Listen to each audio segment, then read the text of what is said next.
So how's it going, everyone? Welcome back to another video. Now today we took two trades on MES because I trade the micros, but yeah, moves the exact same as ES. And yeah, both of these trades ended up being pretty small winners because we just did not get the follow through that we were looking for. I was attempting to play a supply rejection because we are at a very key level right now in the market, and I got it recorded live as usual so you guys can see, and I will break down the trade towards the end of the video. So enjoy the live trading.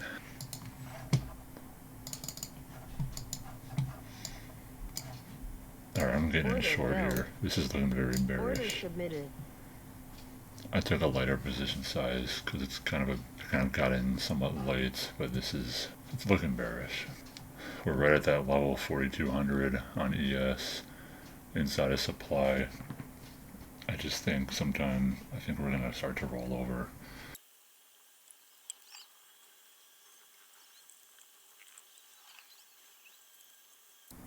Alright, I don't like that we're struggling to get through the 88s.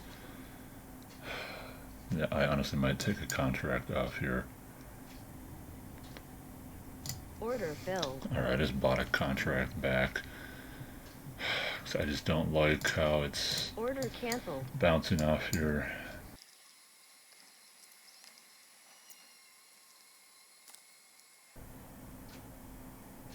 Order filled. Yeah, we're out of that trade. It's just got way too choppy down here and starting to come back up.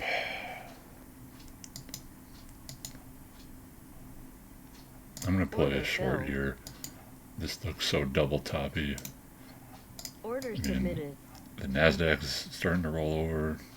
SPY's rejecting 417. I know it's counter trend, but this is still we're still in a supply zone.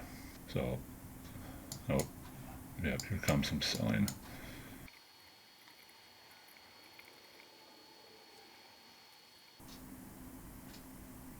Order filled.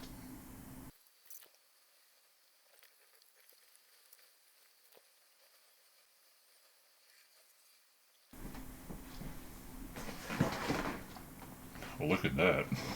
That's a pleasant surprise. So now we're right at where we bounced. So this is kind of sketchy. I've only got one contract, so I can't scale out.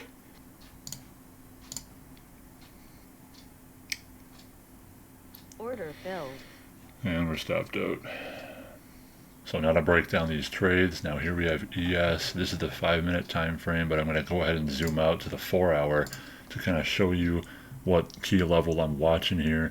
Now you can see this supply zone up here is highs from like back in early February. The level is 4200 to like 4208, at least that's this high right here. And just a couple weeks ago we had another key rejection right there, so this is definitely a very key level to keep on watch today and probably throughout the rest of this week. Now I'm going to zoom into the 1-minute time frame to show you where I took this trade. Now the first entry was right here, and this was basically a double top because we made a new high of day just slightly here, and then this candle just absolutely failed on decent volume, and on the 5-minute it looked really nice. Now I did want to see a touch of 4200 first and then get the rejection, but I thought we were going to roll over early, so I went short here, which is 2 contracts, and I started to get a move in my favor immediately. And honestly, I really thought, like based off the size of these selling candles, I thought we were going to roll over all the way and break low a day. So I was pretty confident here, but that just did not happen. For some reason, we got really caught up at this 88 level, and then when this candle closed strong, it made me a little nervous, so I took a contract off here, and then I put my stop at break even for the last one, and I got stopped out here. So that was a very small win, but then it set up again to the downside. We got the break of 4200, but it really did not hold above it. I was watching for kind of a trap to set up, a bull trap, and my thoughts were, if we can get back below and close below 4200, it might be a good opportunity to go short.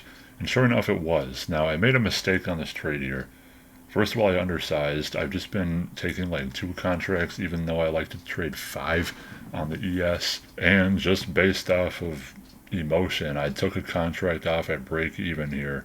because I just wanted to make the loss smaller. But I shouldn't have done that, because sure enough, it sold off pretty hard again, went back down to the 88 level, and I just took the other contract off here. So I could have made quite a bit more on this trade. So yeah, I gotta stop making these emotional decisions, because it's costing me profits. And you know, trading is emotional, but it's really all about being able to control your emotions. So that was really it. Although I did take a small scalp on Apple today.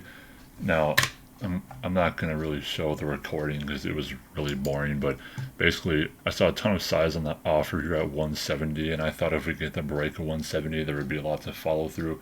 So I went long right here. I held through this small pullback and we got the breakout. The contracts were cheap and they were not moving like at all. So I was up like $2, pulled back in, sold, made $1. Not worth showing that trade at all, but there was a very nice bear flag that I was watching as well. So it would have been a nice downside move. But anyway, yeah, like I said, I have not been trading options lately. Futures have really been the thing I've been focusing on. So yeah, I'm just gonna stick to futures for now. Looks like we are getting a breakout of 4,200. I don't know if it's gonna hold, but I do not want to take another trade today, so I'm just gonna let it go without me. So yeah, now to go take a look at my Apex account. We're up $48 on the day, and we're at 25,170. So the good news is we are still up in the account, but the bad news is we really have not made much progress in the last week and a half. Because yeah, last week I really did not have a great week of trading. It was kind of choppy, and I took some low quality setups, and I ended the week down slightly. So yeah, I'm definitely hoping to have a much better week this week. I'm going to keep trying to read the market and just play what the market gives me, focus on those high quality setups, and hopefully in the next 2 weeks we can pass this challenge. So that is all I got for you guys today. I really hope you are enjoying these futures trading videos. If you have any advice for me as a trader, please feel free to leave it in the comments below, and I would love to read and reply to you. And with that being said, thanks for watching this video, and I'll see you in the next one.